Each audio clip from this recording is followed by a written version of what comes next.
So ito yung ginawa natin, yung sa fork. Ito bago na yan, at nilagyan ko ng posas, gold. Ako na din nagkabit. Ayan yung upgrade sa ating motor. At dito yung rectifier natin. Hindi ko pa inaayos eh. Ayan ito. Problema ko ngayon, ito gauge stuck up sa 20. Magka problema ata sa loob, baka naputol yung spring. Ito yung original eh. Okay naman, mayroong gumagana yung temp gauge, nakaangat yung nasa 1.5.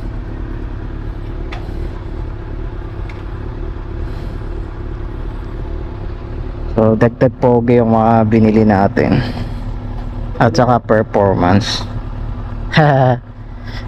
Gold yan, gold.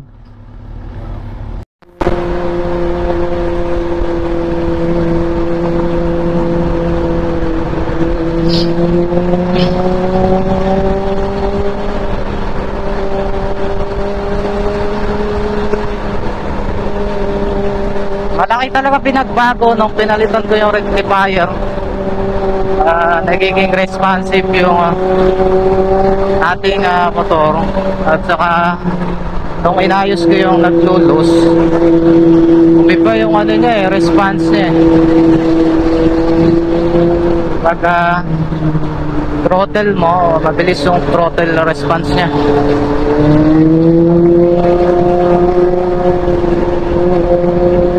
Nawawala yung delay. Minsan kasi nadi-delay dahil siguro sa wire na hindi masyado nag-contact, kaya ganun yung response niya.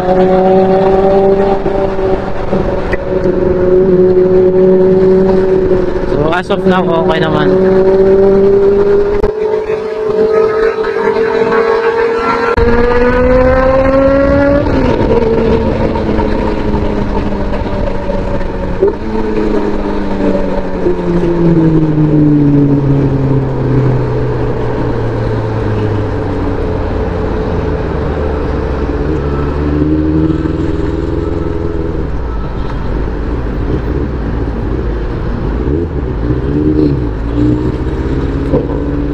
Kailangan natin mag-gas. Naubusan na naman tayo. Problema natin dito kasi walang gauge. Hindi natin monitor yung gas. Sana wag kang mamatay.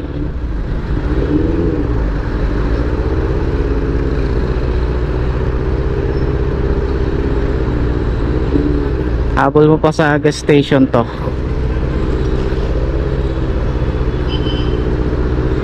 Uy.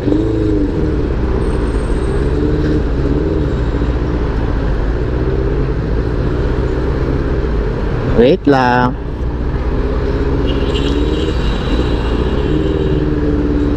Saan kaya may malapit? Medyo malayo pa eh.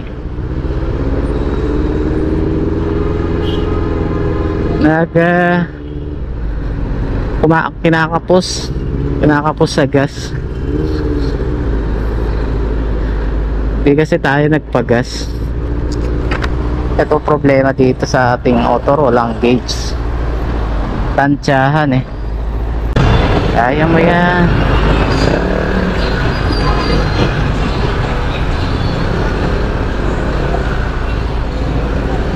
Grabe naman dito, lubak-lubak. Oops.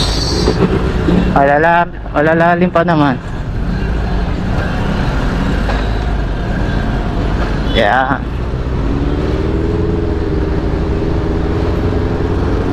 Kaya pa naman pero masagwa yung counter niya. Habol natin sa gas station. Malapit na sa Petron. Hindi po yung tunog niya eh. Wala nang supply ng gas. Hindi natin pwede may birit kasi mamamatay. Mas lalong kapusin sa gas. Pero malapit yung Petron din. Tutunog 3 cylinder. Hindi na kayang supplyan ng ibang carburetor.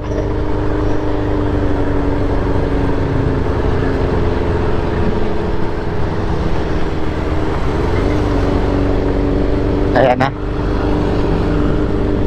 Wala dun sa gate 3 hanggang dito sa Petron sa may Pikutan. Pagas tayo na.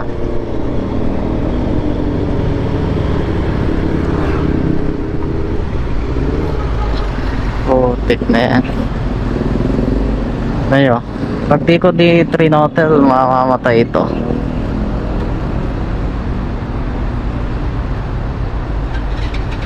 Bumaba pa yung pull tayo, 12.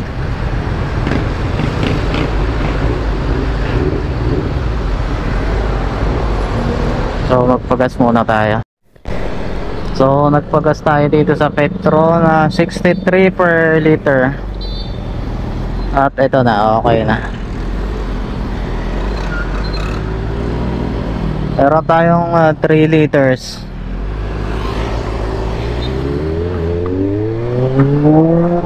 At ito na. Nabibirit na natin.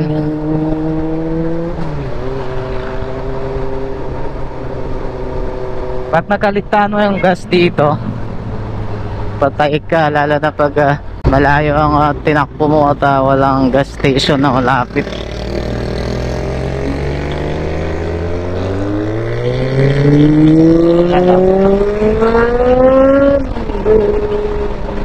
Nabibirit na natin. Tulad kanina, hindi po yung tunog. Nag-3 cylinder.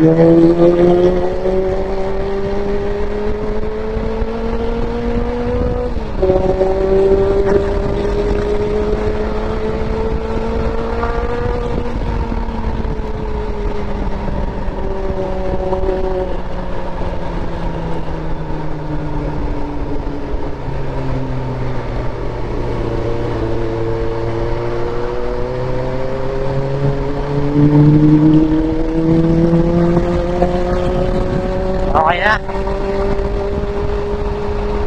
Ganda dito. Pili tayo ng tropa.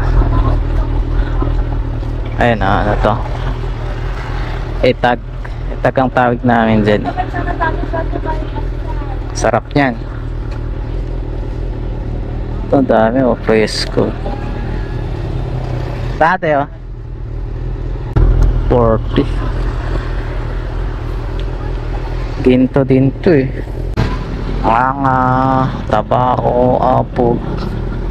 Yan sarap, etag. Sana lang tayo mag-etag. Bomba, ubos gas. Ang masarap pag naka-inline 4 ka. Pag dumaan ka sa mga kanto-kanto, bomba, ubos gas.